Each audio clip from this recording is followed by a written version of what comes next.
بس طیبات پاک کھانا ہے تم نے، مشکوک چیز کے بھی قریب نہیں جانا۔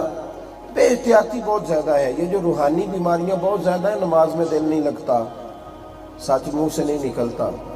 اور اگر مسجد کی نماز روزے کی توفیق بھی ہوتی ہے تو استقامت کوئی نہیں، اور یہ روحانی امراض ہے، اور بے چینی بڑی ہے، بے قراری بڑی ہے، بلا وجہ کی پریشانیاں ہیں۔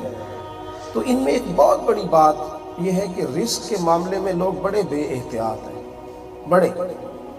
وہ جب کمائی کرتے ہیں، جب کسی چیز کا کہیں سے حصول کرتے ہیں تو وہ یہ سمجھتے ہی نہیں کہ میں نے احتیاط کرنی تھی،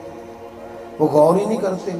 یعنی گوشت خریدنے جائیں گے تو وہ سارا شہر تلاش کریں گے، جہاں سے صحیح ملے گا وہاں سے خرید کے لائیں گے، تلاش کریں گے کہ اس کا گوشت ٹھیک ہے، یہ ذبح کہاں کرتا ہے، جانور کہاں سے لاتا ہے، یہ ساری احتیاطیں ہیں۔ ہوٹل پہ جائیں گے تو محسوس کریں گے کہ یہ بندہ کس طرح کا ہے، صفائی کیسی رکھتا ہے۔ ان چیزوں کا مکمل خیال ہے تو آپ یہ بھی تو سوچ لینا کہ جن پیسوں کا آپ گوشت خریدنے جا رہے ہیں وہ پیسے بھی ٹھیک ہیں کہ نہیں۔ وہ جن پیسوں کی آپ ہوٹل سے روٹی کھانے لگے ہیں، اور بھائی جو ناجائز پیسوں کی روٹی کھائی جائے وہ جتنی مرضی صفائی سے پکی ہو وہ روٹی صاف ہوتی ہی نہیں،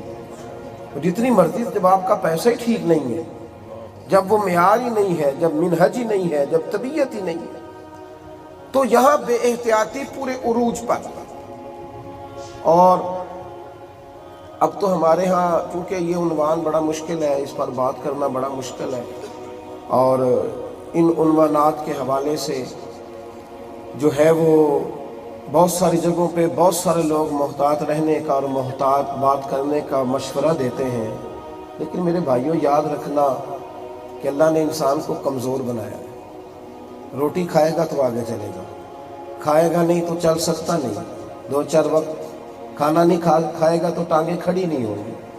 اب چلنے کے لیے کھانا ضروری ہے اور کھانے کے لیے حلال ضروری ہے۔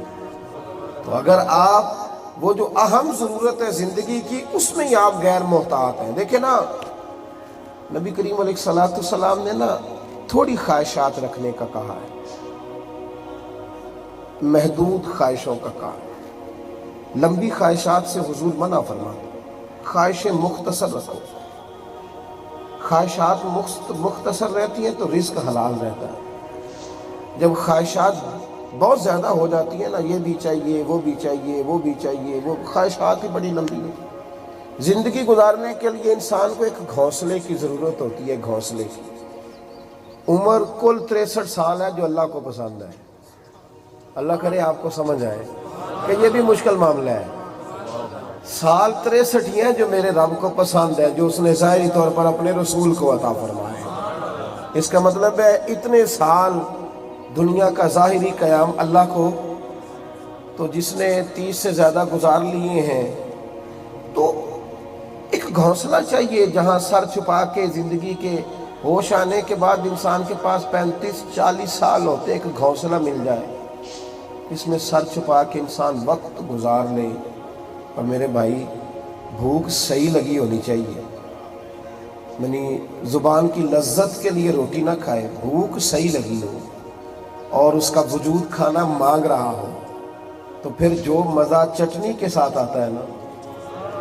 شرط یہ ہے کہ بھوک لگی ہو، شرط یہ ہے، اور نہ لگی ہو تو پھر نخرہ ہی نخرہ ہے، پھر نخرہ ہی نخرہ ہے، پھر تو بھئی آپ پیچھے پیچھے بھاگتے ہیں اعلیٰ غذائیں لے کے، تو نہیں لگی تو کیا کرے گا سامنے والا۔ شرط یہ ہے کہ طلب ہو۔ ایک تو خواہشات اتنی لمبی نہ بنائیں، اتنا لمبا وقت نہیں ہے بھائی۔ اور یہ جو ٹھیکہ میں نے اور آپ نے اٹھایا ہے نا بچوں کا، تو یہ بھی ہمارا نہیں، ہمارے ذمہ تو کوشش ہے، ذمہ داری تو رب کریم کی ہے،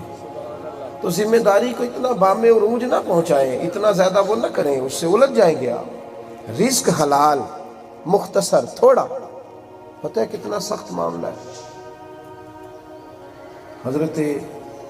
ابو ہریرہ رضی اللہ تعالیٰ عنہ فرماتے ہیں میں نبی کریم علیہ السلام کے ساتھ تھا، ہم ایک شخص کے پاس سے گزرے تو وہ دعا مانگ رہا تھا، ان کے لفظوں میں درد تھا، یا رب یا رب یا رب یا رب، اور بڑے لگتا تھا بڑی تکلیف میں دعا مانگ رہا۔ اب حضور رحمت للعالمین ہے، حضور تو کافروں کو رسیوں میں سختی سے باندھ دیا جائے تو میرے نبی کو تکلیف شروع ہو جاتی تھی، بدر کے کافر قیدی ذرا سخت کر کے باندھ دیے گئے تو حضور تکلیف میں آ گئے، لیکن وہ آدمی درد سے دعا مانگ رہا تھا۔ صحیح ستہ کی حدیث، حضرت ابو ہریرہ رضی اللہ تعالیٰ عنہ فرماتے ہیں کہ اللہ کے محبوب نے فرمایا جب تک اس کا دل کرے یہ دعا مانگے اس کی دعا قبول نہیں ہوگی۔ یا رسول اللہ، اب تو بڑی نرم بات فرماتے ہیں آپ کا تو دل کرتا ہے کہ کافر کو بھی بڑی ساری خیر مل جائے، تو حضور ایک آدمی ہاتھ اٹھا کے مومن دعا مانگ رہا ہے اور درد سے مانگ رہا ہے، تو آپ فرما رہے ہیں کہ یہ جتنی دیر مرضی مانگے اس کی قبول نہیں ہوگی۔ تو محبوب کریم علیہ السلام نے فرمایا اس کی وجہ یہ ہے کہ جو یہ کھا کے آیا ہے وہ حرام کا ہے، اور جو اس نے پیا ہے وہ حرام مال کا ہے، اور جو اس نے پہنا ہے وہ حرام مال کا ہے۔ تو فرمایا جب کھائے بھی مال حرام میں سے، پیے بھی مال حرام میں سے، پہنے بھی مال حرام میں سے، تو پھر جتنی مرضی درد سے دعا مانگے رب اس کی دعا کو قبول نہیں فرما۔ ہمارے کچھ غریب بھی کہتے ہیں کہ بھائی ایمان صرف امیر ہی ہے، غریب ناراض نہ ہو جائیں،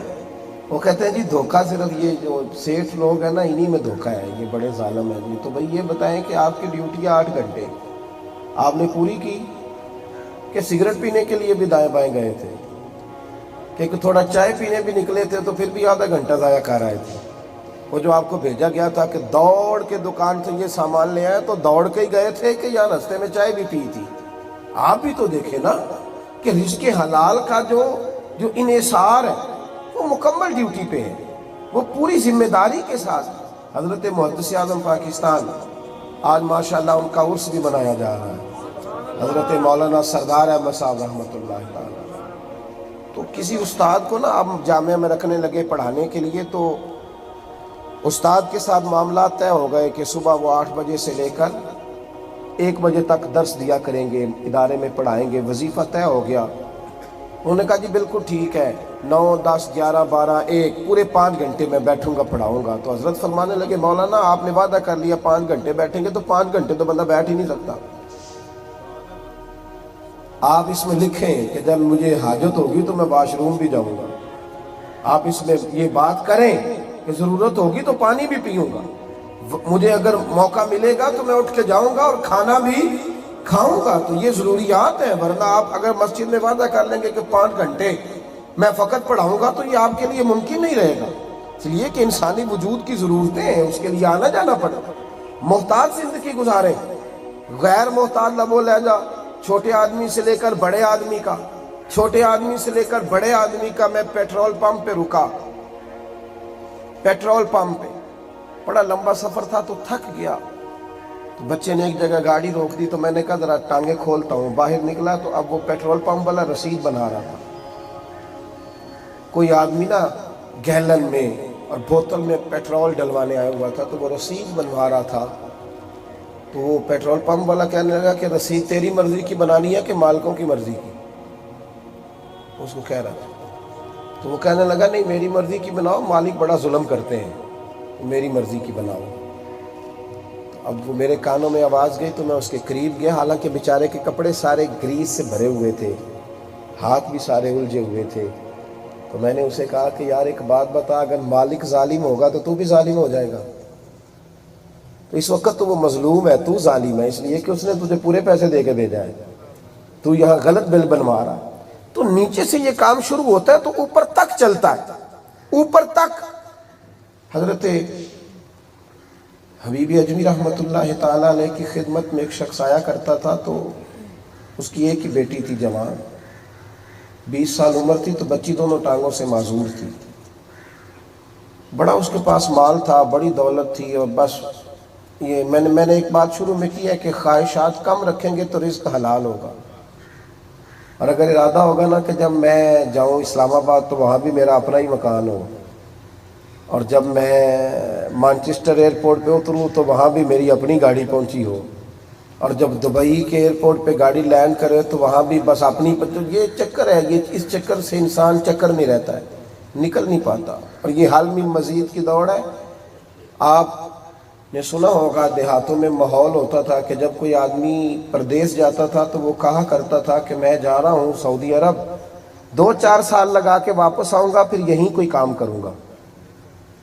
پھر وہ 2-4 سال لگانے کیا ہے، اور 40-35 سال ہو گئے ہیں واپس آیا نہیں. اس لیے کہ جس گھر میں پہلے 10,000 سے گزارا ہوتا تھا وہاں اب 1.5 لاکھ سے بھی نہیں ہو رہا. خواہشات بڑھ گئی ہیں.